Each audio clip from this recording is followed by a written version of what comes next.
So this is the first video for our Rome unit. Whereas with Greece, we looked at the rise of what we would call Western civilization, with Rome, it's about empire, and specifically a Western empire, how it rises, how it falls, and specifically the West, because as we saw with Greece, Persia had a great empire that was more Eastern based. So Rome will be our focus. Now, as to where it is we're taking a look at. All right, the city of Rome is the capital of the modern nation of Italy. Smack dab in the middle of the Italian boot. And again, today it's the capital, has just under 3 million individuals. Now, if you take the metropolitan area as a whole, about 4.5 million. Now, we'll see that Christianity is a religion that forms when Rome is reaching its peak. And the Vatican City is actually entirely contained within the boundaries of Rome. And this is the only example we have of a nation-state existing within the boundaries of a city. And it really underscores the importance that Rome will play in starting and spreading the Christian faith. Now, we got Rome on the Tiber River. And the Tiber provides essential materials for construction and Roman life, such as marble, salt, and stone. It's actually a little bit inland of the Mediterranean. Now, you can see Greece and Athens here. It's further west than Greece, and control of the Mediterranean Sea will be essential to the empire building that will take place. The Romans called it our sea, or even our lake, because you see right here, the territory that Rome controlled kind of at its height. They are the only nation or empire to ever control all shores of the Mediterranean. So no surprise that they refer to it as a Roman lake.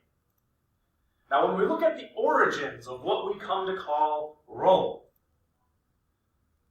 traditionally speaking, 753 BC is the starting date. All right, so according to Roman legend, so they have their own myths and legends, just like the Greeks, the birth of Rome begins with the twins Romulus and Remus, and they were said to be the sons of a princess and the god Mars. They were considered to be a threat to the reigning king, so he ordered them to be placed in the Tiber River to float away. A she-wolf that you see here, a she-wolf found them and nursed them, and a herdsman then found them and raised them. These two boys grew into manhood and formed a new settlement where they had been born.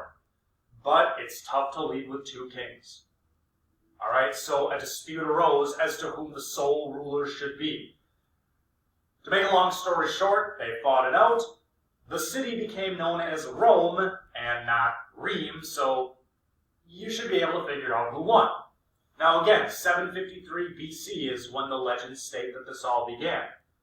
But this is very similar to the tales of Homer and the Greek Age of Heroes, so it's very hard to separate fact from fiction.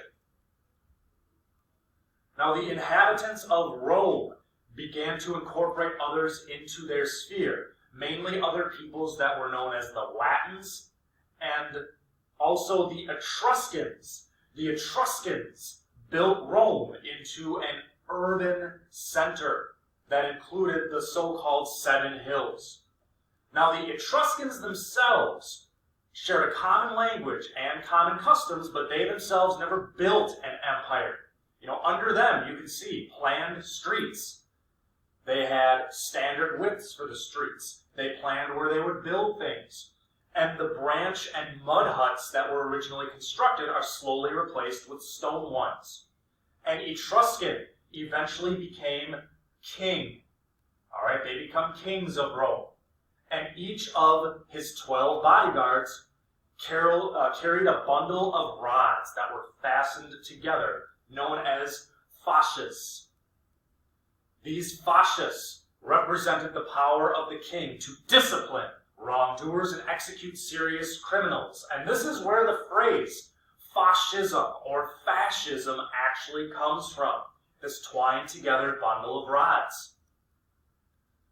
Now, records indicate that during the reign of the Etruscan kings, the king and the people of Rome tried to work out a system that kind of fused absolute monarchy with rule by the people. So they're fusing together the traditions of the Persians and the Athenians.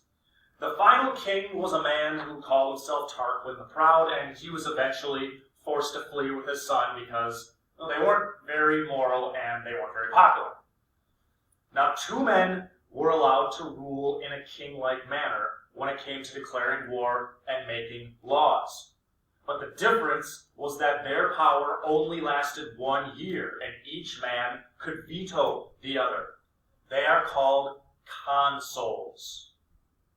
All right, the consuls were considered the highest office in Roman government, and they served as military commanders.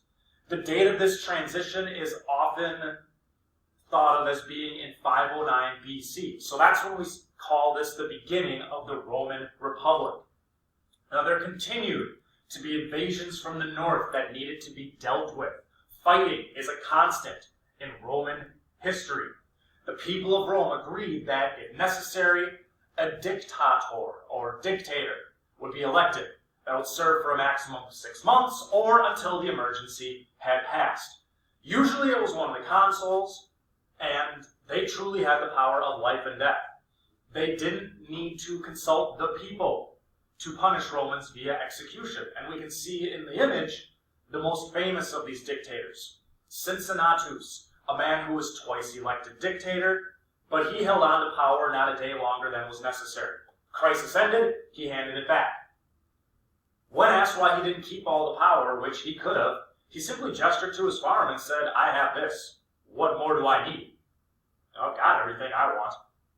He became a legendary figure in Rome, and his selflessness and honor have been compared to George Washington, who also twice could have been dictator of the U.S., but stepped down. He was even called the American Cincinnatus.